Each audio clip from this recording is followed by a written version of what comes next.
I've done hundreds of real estate deals and owned hundreds of rental properties and made millions of dollars, but I made a lot of mistakes along the way as well.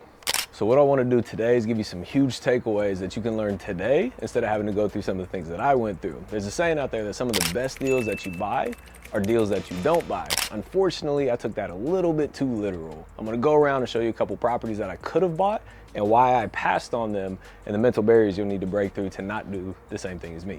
So this warehouse building behind me, I had an opportunity to buy this property for about $200,000. I don't know how big it is. It's thousands of square feet, thousands. And I passed on it probably 4 or 5 years ago because I was still early on in my career and I was only doing residential real estate at the time. I had not broken into the commercial space yet. So I let my fears and limiting beliefs scare me out of buying a deal like this, right? This would be an amazing asset to own long-term. I would have bought the building and 2 separate parcels and potentially another parcel next to it where I would have owned the entire block. And not only would I have owned the building, but I could have developed the entire block with a multi-family apartment complex or anything of that nature. But I let fear of the unknown, commercial real estate, scare me off from not taking advantage of this opportunity. So this 4-unit apartment complex behind me, take you back to a story about 5 years ago. It's all gonna be about 5 years ago. I had this property in contract to purchase for $50,000. I got the sewer inspected and found out that the sewer was actually collapsed and it was gonna cost me like $10,000 to $15,000 to fix that. So I went back to the seller.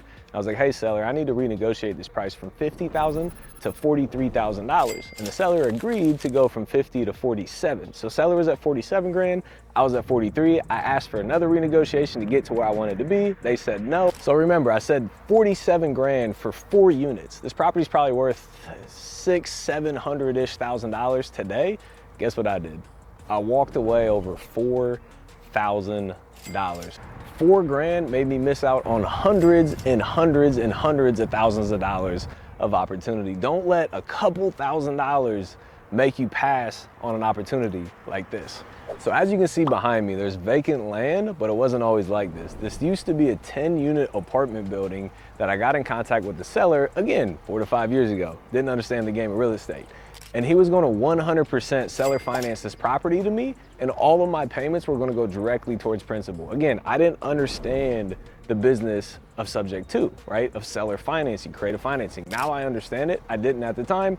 I didn't think the deal made sense. Somebody ended up buying that property then, renovating just a little bit. They were basically turnkey units, then selling that property for $1.3 million. And then whoever bought that property then sold it to Nationwide Children's Hospital less than 2 years after them buying the property.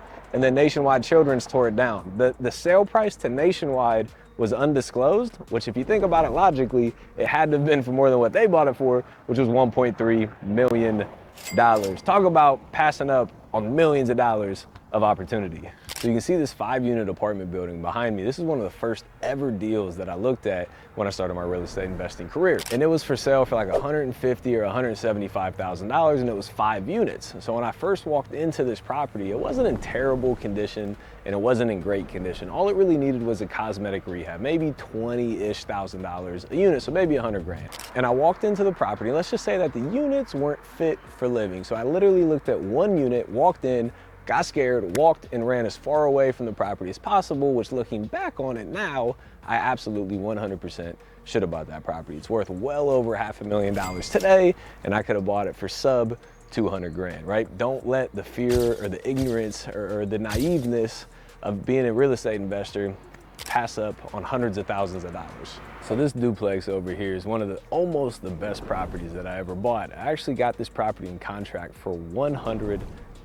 The seller had wanted absolutely nothing to do with the property. He even tried to talk me out of buying the property, and I could have bought it for $100, and it was probably worth like $300 to $350 at the time once renovated. So it needed $150,000 of work, but it still would have been an amazing deal with a ton of equity built in. And I put it in contract and I sent it to the title company to do a title search. And the next day the title search came back, and the city of Columbus took this house back 3 days earlier. So the learning lesson here is if you want to start in real estate, don't delay, because that opportunity of a lifetime might be right there. And if you think about it, or if you hesitate, or if you wait till tomorrow, next week, next month, next year, and you keep pushing your dreams off into the future, that opportunity is not going to be there anymore. I missed out on this deal because I was 3 days late from calling the seller. And I say 3 days, and you're like, oh, well, how'd you know the house was for sale? It's because I was flipping the house literally right next door. And I didn't call this seller until I was done with that house, and that house probably took me 4 to 5 months from start to finish. So the opportunity was there, it was at my fingertips.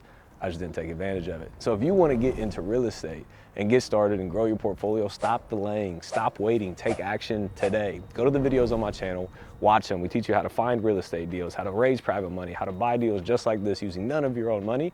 Dive into my channel, smash that like button, hit that subscribe button so you can get all the content, you can start buying houses.